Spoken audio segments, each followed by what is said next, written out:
Uhum. Aí. Então, como eu estava falando, não falei nada, vou começar a falar agora.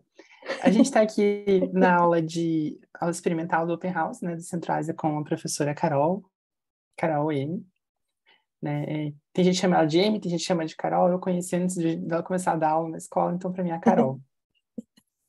Mas fiquem à vontade para chamar ela tanto de Carol quanto de M. Ou de Sensei, quem já tiver assim empolgado, já tiver no ritmo, né?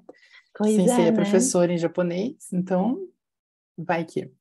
Nessa aula a gente vai falar um pouquinho sobre como é o estilo de aula, principalmente online, aqui no Centro Ásia, né? A gente vai passar um pouquinho pelo nosso material, um pouquinho sobre como são nossas aulas, daí lá no final vai ter informações sobre a escola.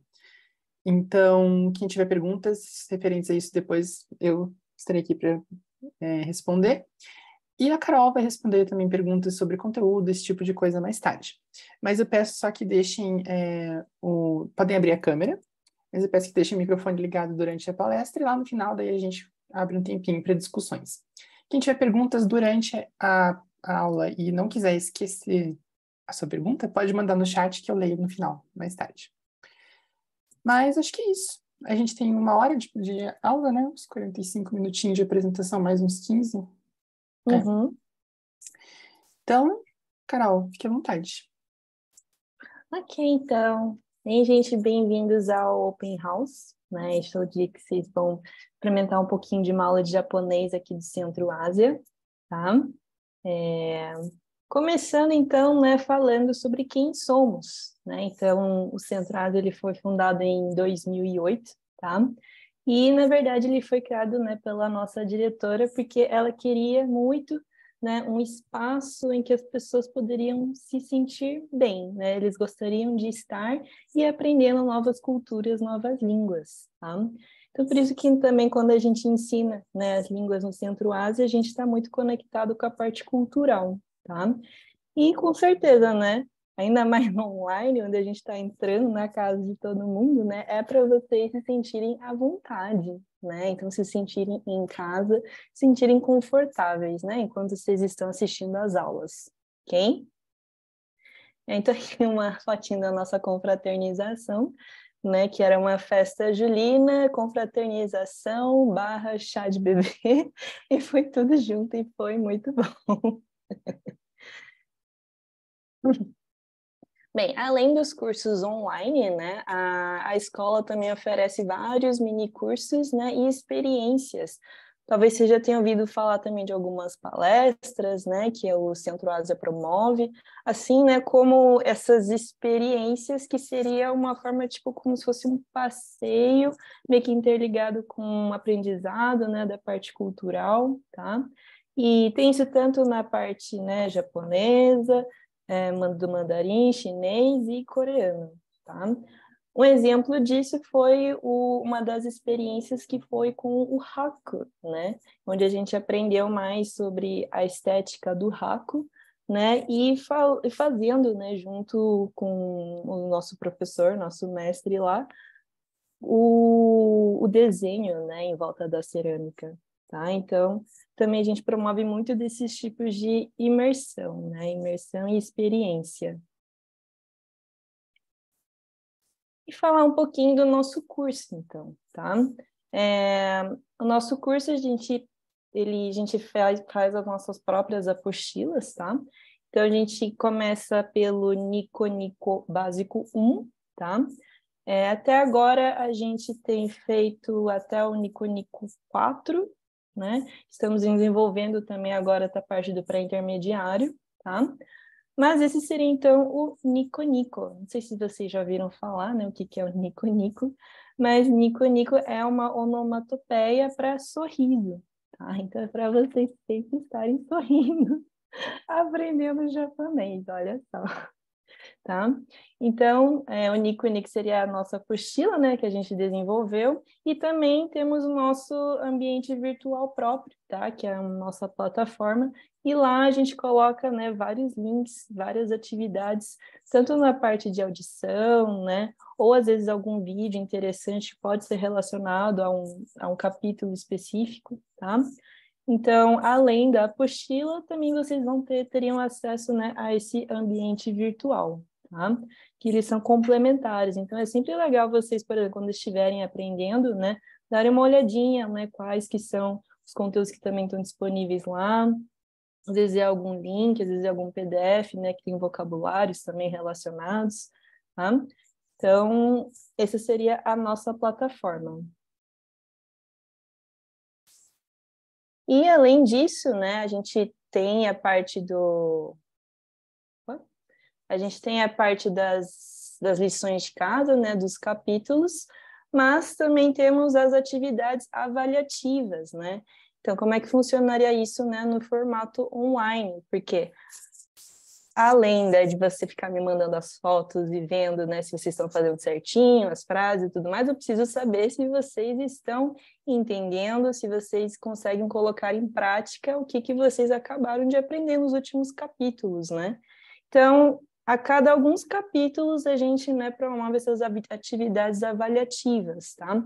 Normalmente em formato de apresentação de PowerPoint, né, onde a gente é apresentado na sala de aula mesmo, ou em formato de vídeo, tá?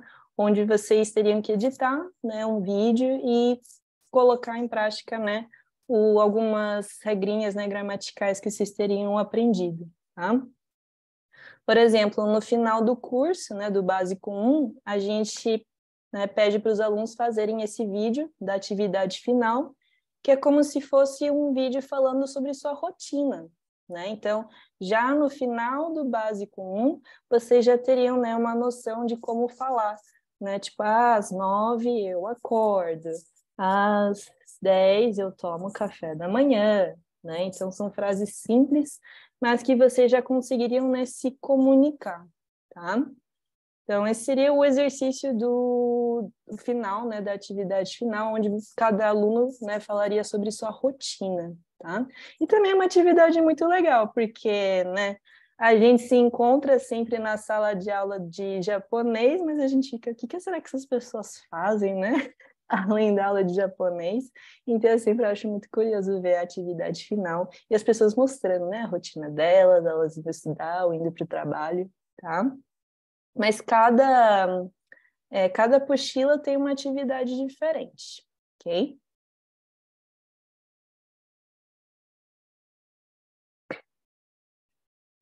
E aqui a gente vai, então, aprender um pouquinho mais sobre a língua japonesa, tá?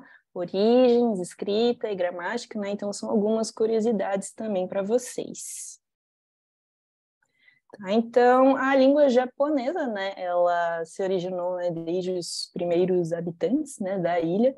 Então, é uma língua muito antiga, né? Data de aproximadamente 30 mil anos, tá?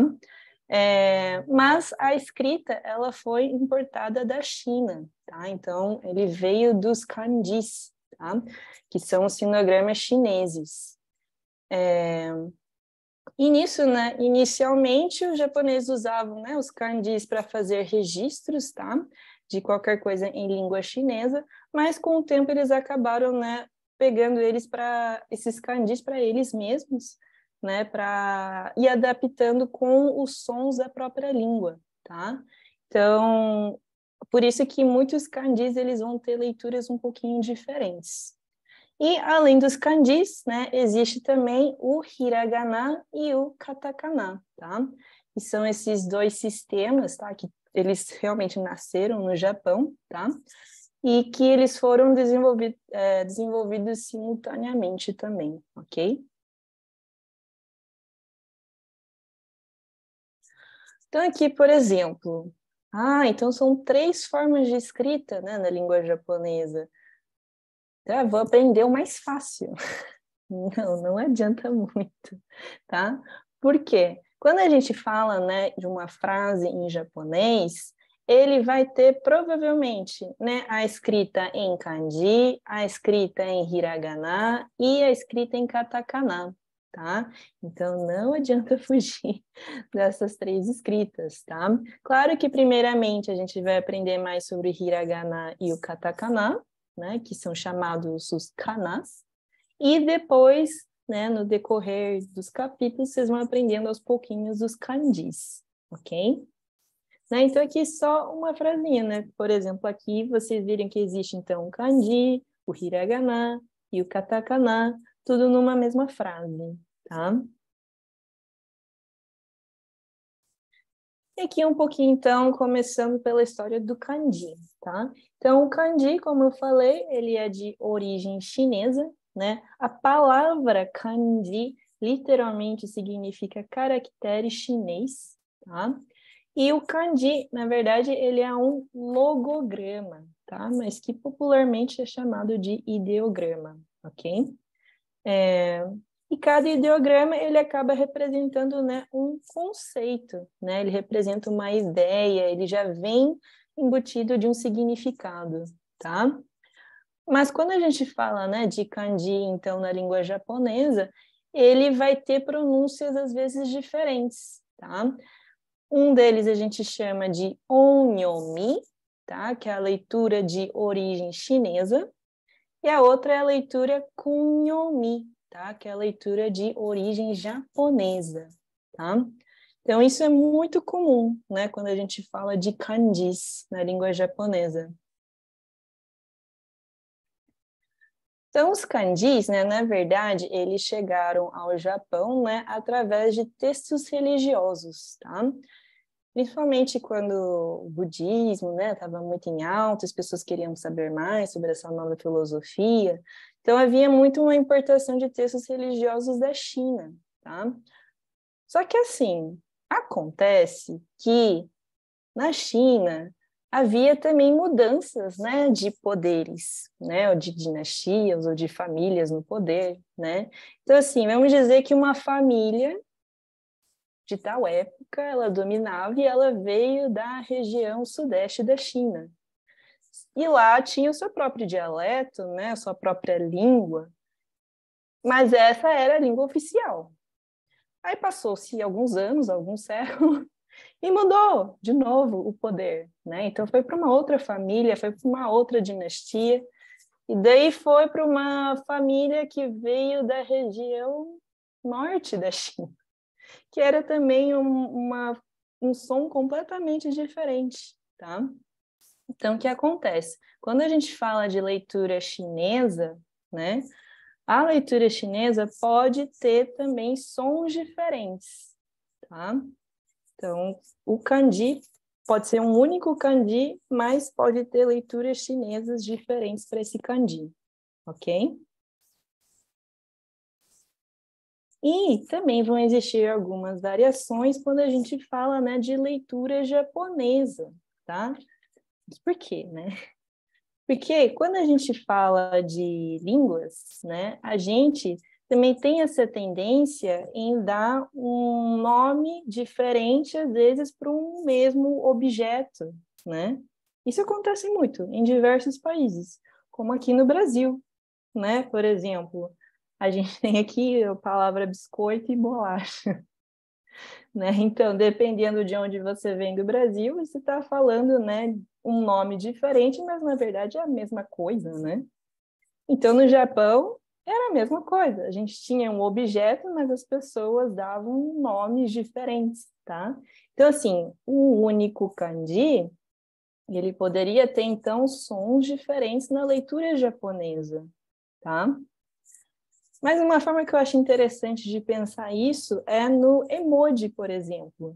Né? A gente usa bastante os emojis hoje em dia, mas se a gente pensar no emoji, o emoji por si só é uma imagem que já está expressando todo um significado. Você pode dar nome diferente, mas ele é aquilo. Pense o kanji como se fosse um antepassado do emoji, uma coisa assim dos primórdios, né? Então você vê um kanji, ele já vem embutido de significado, né? É aquilo, mas o nome que a gente vai dar para ele pode mudar, ok? Então, né, o kanji também eu acho uma forma muito interessante, né, de a gente estudar e ver os significados que tem o kanji e os sons que tem cada um dele, tanto na leitura chinesa quanto na leitura japonesa dele. E aqui a gente entra na parte do grupo do kana, tá? Então, kana é o grupo que dentro dele tem o hiragana e o katakana. Okay? Então, o kana ele é de origem japonesa, tá? Então, o kana em si, a gente consegue falar, né, todos os sons da língua japonesa, tá? Então, começando com a parte do hiragana, né? Na verdade, essa é a primeira leitura que a gente faz, tá? Quando a gente está aprendendo o Nihongo, esses são os primeiros formatos que a gente aprende de escrita, tá? Depois a gente vai para o katakana. Mas o hiragana, ele teria esse desenho mais cursivo, né? Ele é mais arredondado. E o hiragana, na verdade, ele é uma simplificação de um kanji, tá? Então, já existiam os kanjis, e daí eles resolveram, né, simplificar os traços e criaram, então, o hiragana, tá? Antigamente, né, o hiragana, ele era utilizado principalmente pelas mulheres, tá? Tanto que, né, por isso que falam que o hiragana, ele tem um pouco do toque feminino, né? Ele é mais cursivo, ele é mais arredondado, tá? E aprendendo hiragana, então, você consegue, né, já falar todos os sons da língua japonesa, ok? E para aprender o hiragana, né, o que a gente usa muito aqui na escola é a apostila de hiragana mnemônico, tá? Essa também é uma apostila que foi desenvolvida por nós, tá? E vai por mim, ajuda bastante. Porque quando a gente está aprendendo, né, hiragana ou katakana, ou até mesmo kanji, né, são traços, são imagens completamente diferentes, né? Não é uma coisa que a gente está familiarizado, né? Diferente, por exemplo, de você aprender uma língua que usa as mesmas letras que a gente usa no português, né? Então, é uma coisa que já estamos mais familiarizados. Mas, para facilitar essa familiarização, né, a gente criou, então, esse hiragana mnemônico, onde a gente vai ter, né, então, cada hiragana associado com uma imagem que a gente já conhece, tá? Então, por exemplo, ali a gente tem o A. Esse A seria A de âncora, porque ele parece uma âncora. Claro, né? Alguns a gente tem que dar uma forçada ali, né, na parte de interpretação, mas, né, o A, nesse caso, seria de âncora, tá? Então, a gente vai associar, né, essas imagens, os hiraganas, os sons que cada um tem, com algo que a gente já conhece, tá? Então, assim, facilita bastante, né, depois que a gente começa a aprender essa parte com os mnemônicos. E o katakana, né, ele, não sei se vocês já conseguem ver um pouquinho a diferença, né, o katakana, ele já é mais retinho, né, ele já é mais retilíneo, um negócio meio quadradinho, né, então não é aquela coisa cursiva, né, meio arredondada, que nem hiragana. Katakana, não, katakana é diferente, né, então esse traço retinho aqui é o katakana, ok? E o katakana de origem é diferente também do hiragana, né? Porque o hiragana era uma simplificação de um kanji. O katakana, ele é uma extração de uma parte do kanji, tá? Por isso que, quando vocês começarem a aprender kanji, né, vocês vão ficar, olha só, esse aqui é o katakana tal. Realmente é. Porque ele foi, né, tirado do kanji e falou, agora esse aqui vai ter esse som. Tá? Então, o katakana, a diferença, né, é que ele tem esses traços mais retilíneos. E daí você fica, mas eles têm os mesmos sons, né? Porque você aprendendo hiragana e katakana, você consegue ter todos os sons da língua japonesa. Quando que eu vou saber se eu uso hiragana ou katakana, né?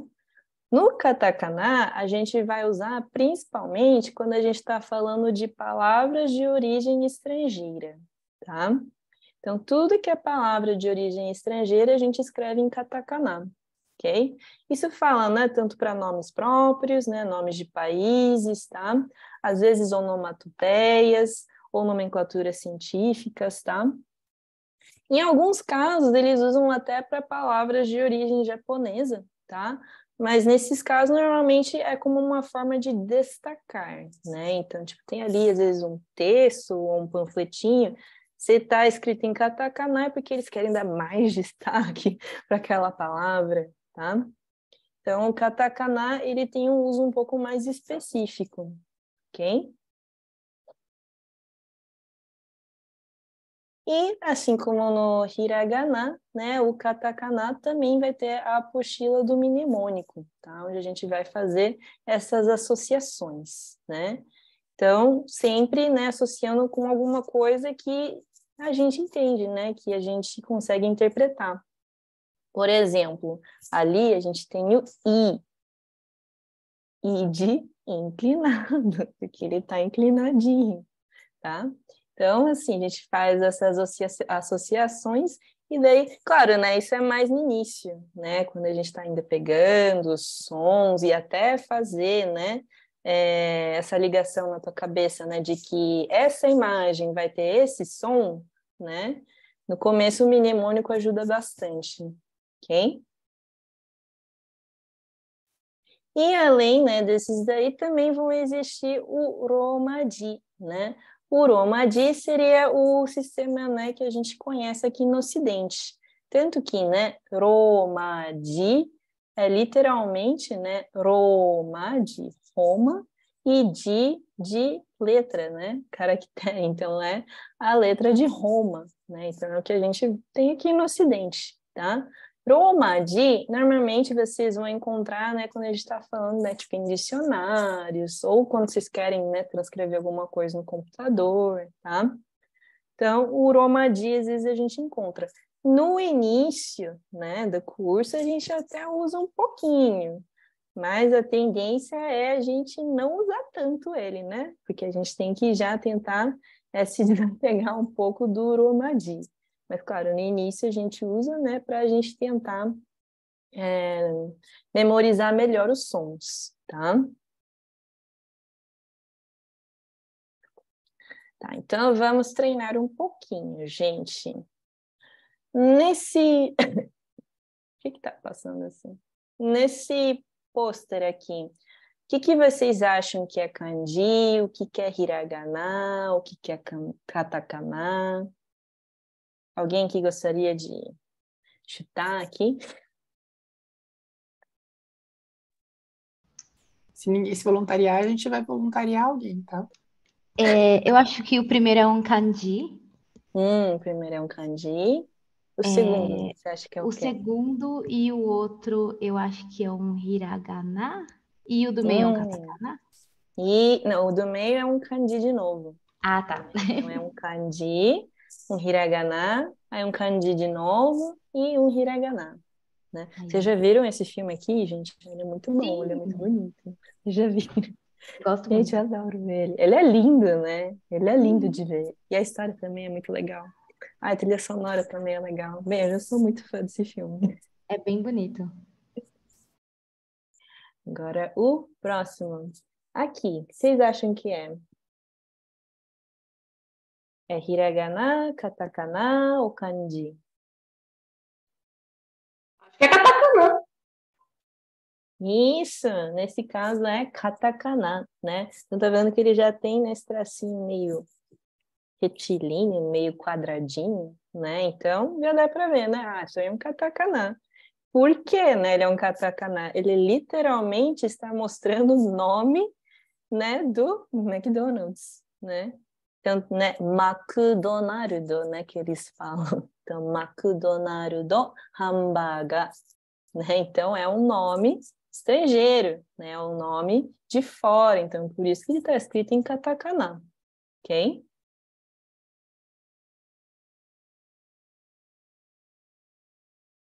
Bem, aqui já temos vários também. Opa!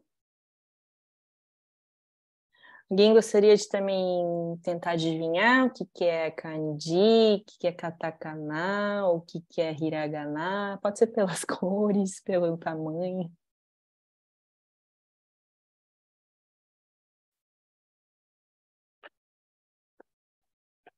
Ninguém?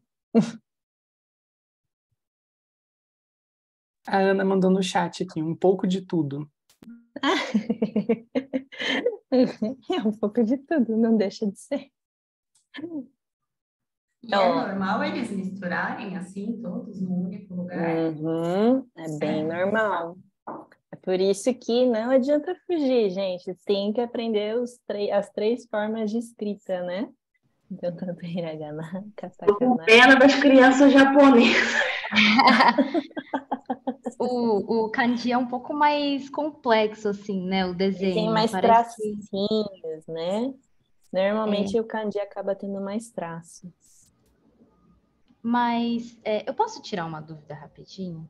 Hum, É comum, por exemplo, ali eu tô vendo que talvez sejam 2 kanjis ali do lado direito embaixo. Tem bastante kanji. E aí tem vou chutar que é um katakana em cima. E aí ele tá o explicando a palavra. hiragana. Isso. Tem os casos, né, que eles estão, que a gente chama de furigana, né, que está falando que é o som, né, do kanji, mas nesse caso não é exatamente isso, ele só está falando que é um horário da parte da manhã, tá? Ah, tá. Mas alguns kanjis, né, principalmente no início, né, quando vocês estão aprendendo, tem muito dos furiganas, né? Então, como não viu esse kanji ainda, né? Só para vocês serem apresentados a ele, tem o som que o furigana tem escrito em hiragana, daí, tá? Daí ele é escrito em hiragana. Por isso que hiragana é muito importante, gente. Eu já sempre falo para os meus alunos quando estão começando, gente, por favor, peguem o hiragana. Por favor, vocês têm que pegar, tá? Nós vamos continuando então aqui, falar um pouco sobre as frases, né? As frases do japonês, tá? Então, a ordem das frases na língua japonesa, a gente fala que é o SOV, né? Então, que é o substantivo, objeto e o verbo, tá? Então, na verdade, a parte mais importante é saber que o verbo vai ser sempre no final, tá? Isso não tem como, né, negar, o verbo vai ser sempre no final, tá? E entre as palavras, a gente tem o que a gente chama de partículas, tá? As partículas é o que elas vão dar o sentido gramatical para uma palavra, né? Uma frase, tá? Então, não adianta você só saber palavras soltas, né? Você tem que saber como conectá-las, tá? Então, as partículas são também para isso, ok? Uma outra coisa, né, é que os verbos são um pouquinho diferentes da língua portuguesa, né? Por quê? No português, né, eles têm inflexão em modo, tempo, número, pessoa, voz, aspecto, né? Várias regrinhas. No japonês, tá? Ele é um pouco mais simplificado porque ele não tem inflexão de número e pessoa, tá? E o presente e futuro a gente usa como uma mesma conjugação, tá? Então, é um pouquinho mais simples, tá? Assim, não é assim aquele bicho de 7 cabeças. Por exemplo, então aqui, ó, eu tenho uma frase em português. Eu sou estudante, né? Se eu coloco isso para o japonês, a gente vai trocar a ordem, tá? Porque a gente vai colocar o eu, né? O sujeito, né? Então, o watashi wa, o complemento, né? Gakusei, e o verbo no final, desu. Né? Então, o watashi wa é eu, gakusei é estudante, e desu seria o verbo ser, né? Então, tá vendo que troca a ordem, né? O verbo vai para o final, tá? Então, watashi wa gakusei desu. Então, fica, né? Tópico, complemento, e daí no final o verbo. Aí a gente vai para algumas expressões, tá? Expressões da língua japonesa. Só para, né, a gente já dar uma aquecida aqui.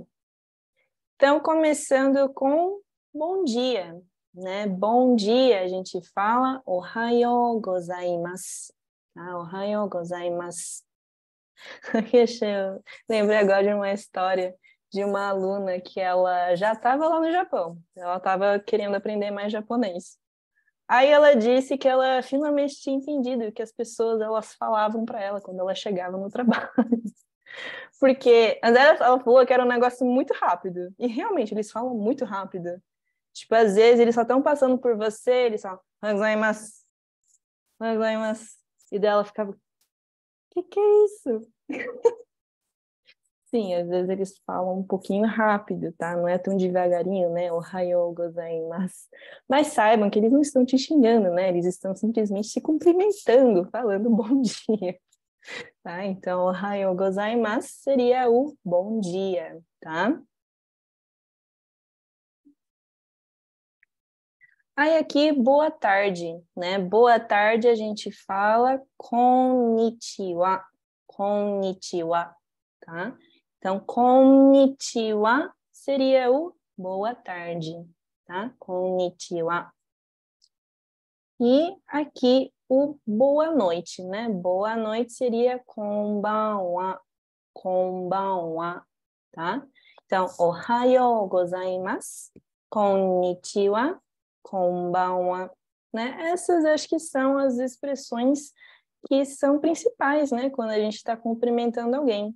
Principalmente quando a gente fala, né, sobre um primeiro contato com alguém, né, no país dela, é sempre legal, né, a gente cumprimentar alguém, né, já com a língua dela, né? Então, acho que esse é um dos cumprimentos mais importantes quando a gente quer cumprimentar alguém, tá?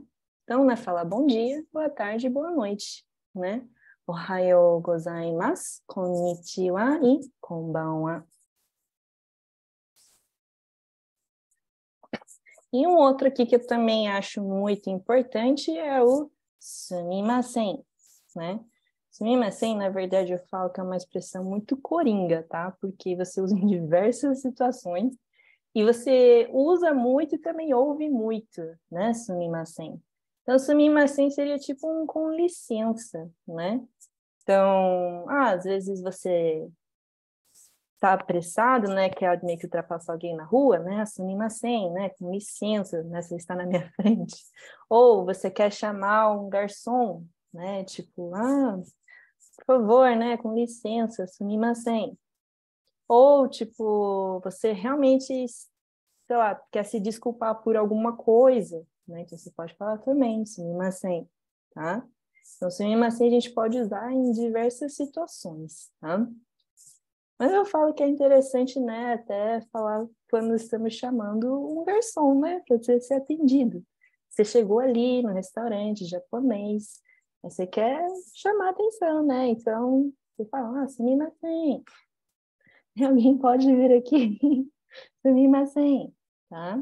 Então, sumimasen é uma palavra muito coringa, né? Se usa em diversas situações. E o próximo seria o onegai shimasu, né? Onegai shimasu seria o por favor, né? Então, seria como a gente está pedindo por algo, tá? Então, nesse caso, a gente já poderia saber pedir alguma coisa, né? Por exemplo, você já sabe como chamar o garçom, né? Sumimasen. Aí o garçom veio. Aí ele veio com o menu ali para você, tem várias coisas. Aí você fica tipo, meu Deus, quanta coisa.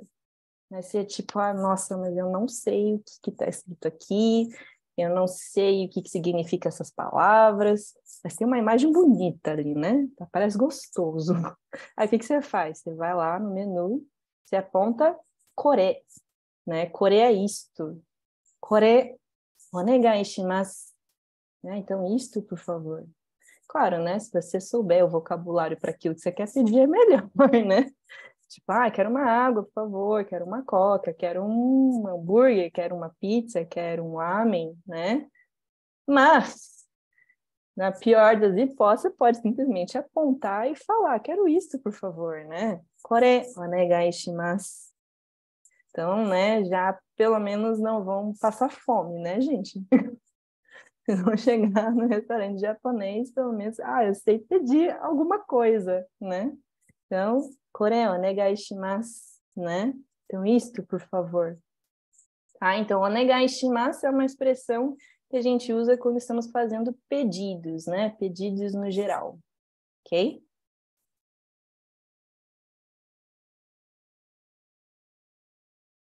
E aqui é uma expressão quando a gente está começando a comer, tá? Então, quando a gente começa qualquer refeição, né, no Nihon, as pessoas sempre falam, né, itadakimasu, né, itadakimasu. Então, itadakimasu seria, né, algo como agradecendo pela comida, tá? Na verdade, itadakimasu, ele veio da frase que falavam, né, nos monastérios budistas, que era o inochi o itadakimasu, né, eu recebo esta vida, tá? Então, itadakimasu, na verdade, é uma expressão que é utilizada, né, para as pessoas se manterem, né, ainda que atentas àquilo que elas estão consumindo, né? Porque você está recebendo uma vida, né? É parte de um ciclo, né? Então, pensar, tipo, como é que aquela comida chegou na tua frente, né? Às vezes um animal que foi sacrificado, uma planta também passou pelas mãos de outras pessoas, né, para preparar aquilo, tá? Então, seria como falar, né? Estou recebendo essa vida. Seria uma forma de gratidão, né? De agradecer pela comida, ok? Então, itadakimasu seria falado sempre antes da refeição, tá? E daí, quando você termina a refeição, você vai falar gochissou-sama, né? Gochissou-sama, tá? Então, gochissou-sama seria, né? Então, você terminou, você está falando, né? Foi um delicioso banquete, ao pé da letra, tá? Gochissou é como se fosse banquete, né? Então, gochissou-sama, né? Foi um delicioso banquete. Claro, né? Isso aqui você vai falar independente se foi um banquete ou não, tá? Vocês vão falar, tipo, não precisa ter a comida mais gostosa, mas você tem que sempre, né, falar que você estava feliz, você agradeceu pela comida que você comeu, tá? Então, também tem isso, né? Se você falar gochissou-sama, como é uma expressão muito comum que os japoneses falam sempre que terminam, né, uma refeição, então não é uma coisa que, tipo, a pessoa vai entender que é tipo um elogio, sabe? Então, tipo, a pessoa ela só vai ver aquilo, tipo, ok, você terminou a tua refeição. Se você quer falar que a comida de alguém estava gostosa, você pode, por exemplo, falar, oishikatta, né? Estava delicioso, estava gostoso, tá? Então, gochissou-sama deshita ou itadakimasu são expressões que as pessoas usam tanto lá, né? Que não é uma expressão que elas entendem, né? Que tipo, que você está realmente, você achou aquilo, nossa, muito bom, né? Tá? Então, é por isso que é bom vocês aprenderem também, né? Porque como lá eles sempre falam, é sempre educado, né? Você sempre falar também, né? Itadakimasu e gochissou-sama, ok? E, né, acho que a última expressão aqui seria o arigatou, né? Arigatou gozaimasu, né? Que seria uma forma de agradecer, tá? Então, arigatou seria o obrigado, né? Arigatou gozaimasu, tá? Talvez essa seja uma das mais populares, né? E também uma das mais importantes, né? Uma vez que você está visitando um país, assim, diferente, com uma cultura diferente da sua, é sempre bom saber como agradecer, né? Então, arigatou, né? Obrigado.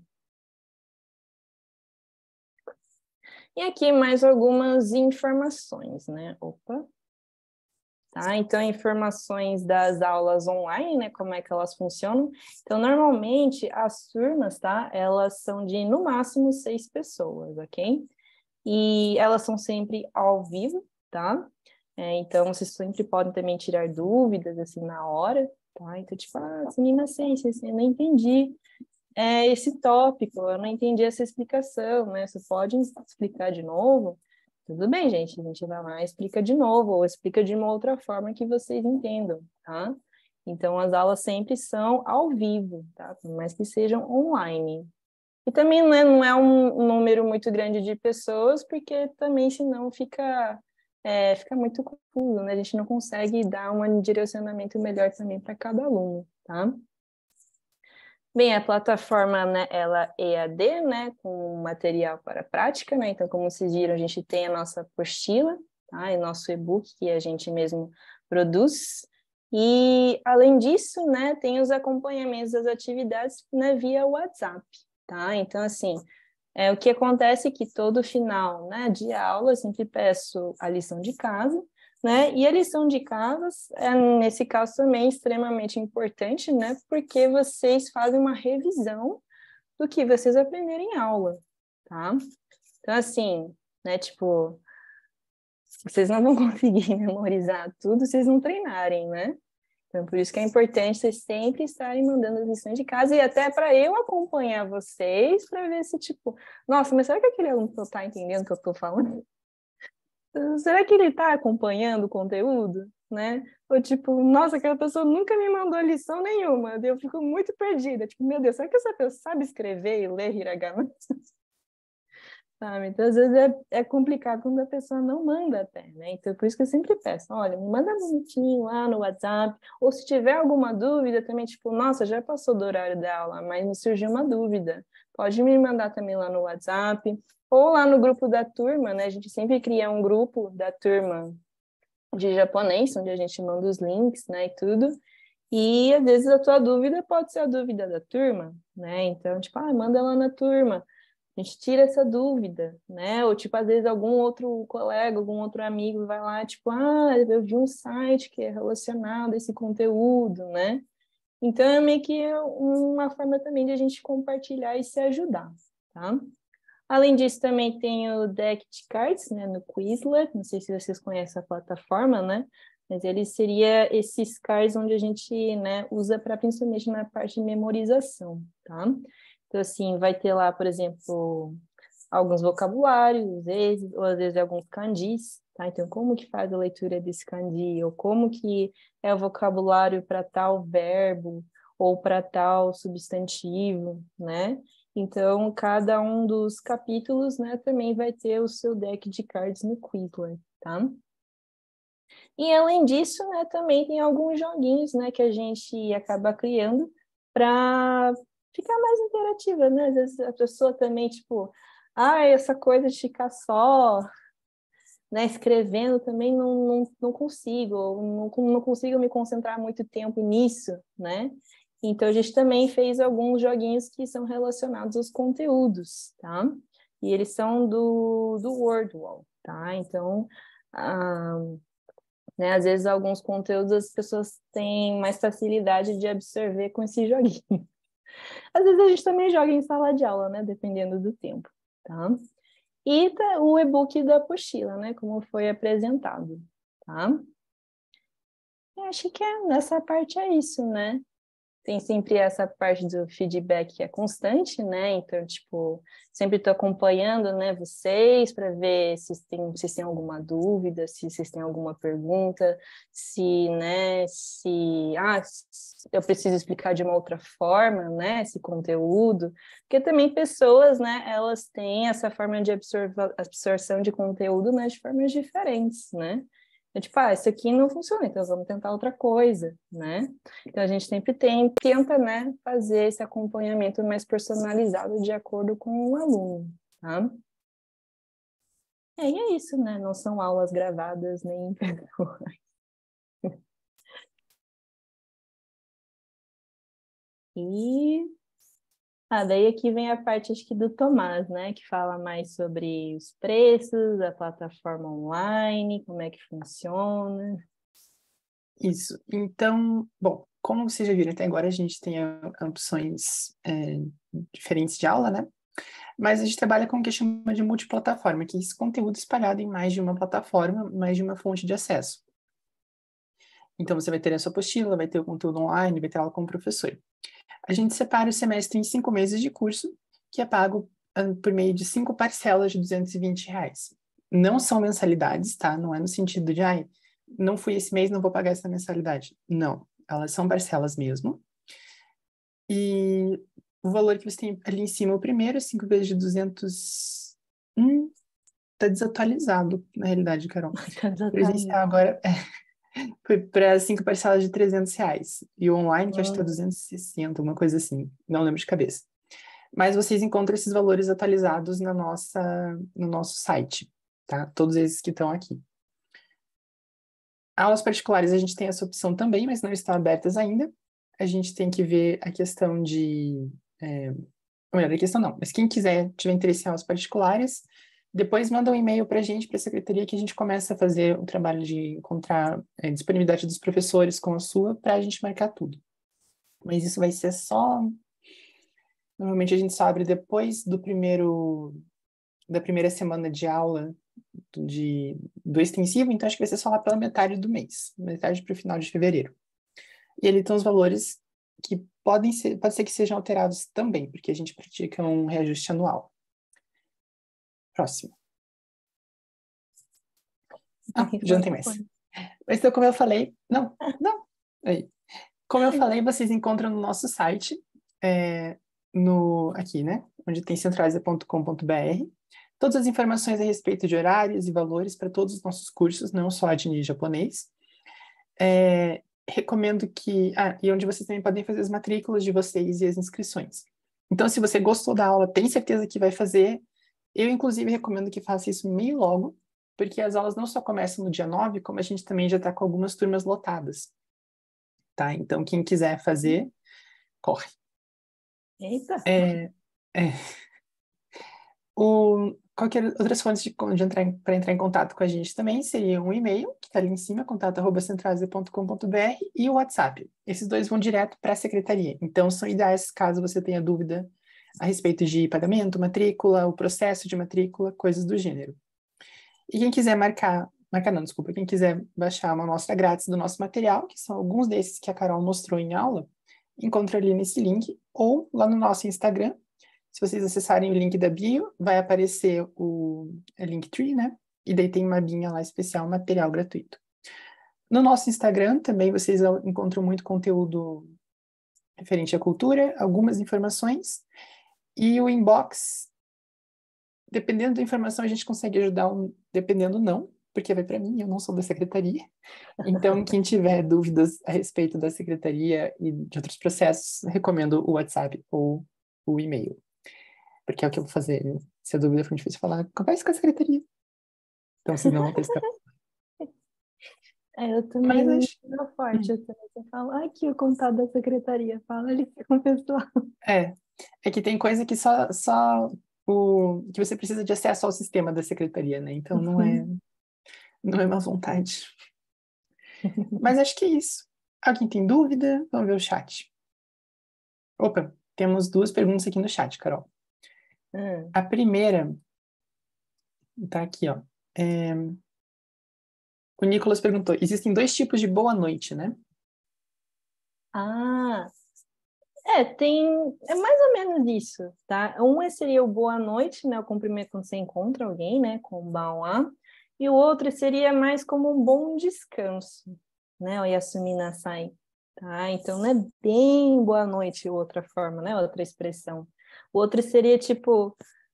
você já, né, às vezes até por mensagem, né, tipo, tô indo dormir, tô indo descansar, né, então, yasumi nasai, tá, então... É tipo um durma bem, né? Tipo um durma bem, tenha um bom descanso, né, e não é bem boa noite, né, então, são um pouquinho diferentes, né, e um é mais usado para despedida mesmo, né, tipo, tô indo dormir, né, ou, tenha um bom descanso, né, então, são usos também em tempos diferentes. E a Bianca perguntou, e o kudasai? A gente estava falando lá do O kudasai. Porque o kudasai também pode ser como um por favor, né? Só que na gramática dele, né, ele normalmente é usado já com outros verbos, tá? E os verbos, eles têm que estar numa forma específica que a gente fala de forma T e conectado com o kudasai, tá? Então, tipo, daí, por exemplo, quero... Compre isso, por favor, né? Kaite kudasai, ou kate kudasai, né? Escreva isso, por favor. Então, daí, quando é conectado com esses verbos, a gente usa esse kudasai, que seria esse por favor. Claro, né? Dá para usar também separado com alguns objetos específicos, tá? Mas eu acho que o onegai shimasu acaba sendo, acho que um pouco mais abrangente, até, né? Tipo... na questão de usos. Eu acho que é isso mesmo. Alguém tem mais perguntas? Quer comentar alguma coisa? Não só a respeito de conteúdo, mas disso que a gente conversou de valores, de informações gerais da escola, de conteúdo. Você comentou que eram as 5 parcelas, mas não ficou muito claro a quantidade de aulas, ou se não é quantidade de aulas, ou é só o consumo do conteúdo no tempo de cada um. É o semestre, tá? Então, a gente fecha um semestre ali, que vai agora de 9 de fevereiro até não sei quando, mas lá por julho, né? Que seria o período de férias da metade do ano. Então, esse é o pacote de 5 parcelas. São 5 meses, que é basicamente um semestre ali. Perfeito. Aí, quantidade de vezes por semana ou carga É uma vez por não semana. tem. Uma vez por semana. Vez por semana, daí. Nossa, realmente, esqueci de falar tudo isso. Com aulas o presencial é 2 horas e o online, quanto que é mesmo, Carol? O de turma, acho que na verdade depende do número de aulas, mas varia entre 1h15 a 1h30, tá? Isso. De duração de aula. Essa variação existe porque às vezes a gente abre turmas um pouco mais tarde. A gente tem o que a gente chama de desgarrados, assim. Então a gente faz um primeiro período de abertura de turmas online, e daí a gente costuma fazer um segundo ali quando a gente vê que ainda existe procura e tudo. E também, às vezes, tem, por exemplo, um dia da semana que cai muito feriado. Quarta-feira, às vezes terça, quinta, né? Às vezes cai uns 2, 3 feriados e daí a gente tem que distribuir, assim, sabe? Então, varia mais ou menos nisso. Sim, mas a aula online ela é realmente mais curta que a aula presencial também, por isso que a gente tem essa diferença no valor. Daí, se eu não me engano, são em torno de 15 a 17 aulas por semestre que a gente tem, mais ou menos. Às vezes fecha 16, às vezes fecha um pouquinho mais, um pouquinho menos, mas normalmente é nesse nível aí, nessa quantidade. Mais alguma pergunta? Senão, acho que a gente encerra. Um pouquinho mais cedo, mas... Alguém quer comentar alguma coisa? Não? Bom, então, pois é, já que todo mundo... Opa, apareceu alguma coisa aqui no chat? Não. Arigatou gozaimasu. Sim, então, doite shimaste, né? De nada. É o jeito chique de falar. Mas, gente, então, muito obrigada a todos por participarem. Quem tiver dúvidas depois também, fui fazer minha matrícula, fiquei com dúvida nisso, naquilo. Como eu falei, entre em contato com a gente, podem mandar mensagem, podem ligar, se for o caso também. Estamos à disposição. E acho que é isso. Obrigado, Carol, pela aula. Eu adoro a tua apresentação, porque chega naquela parte das informações, tem a sua cara fazendo assim, aquele banho de sol na cara, sério, acho perfeito. Eu sou assim, a fotógrafa, vocês não estão entendendo, eu sou a fotógrafa. E é fotografada, né? Coisas incríveis. É que nas minhas aulas eu acabo colocando umas coisas meio assim, tá? Então... Mas, gente, então é isso. Muito obrigada. Eu vou encerrar a reunião para todo mundo e espero que nos vejamos em breve, tá bom? Espero ver vocês, então, nas aulas. Tchau, tchau. Mas tá bem. Obrigada.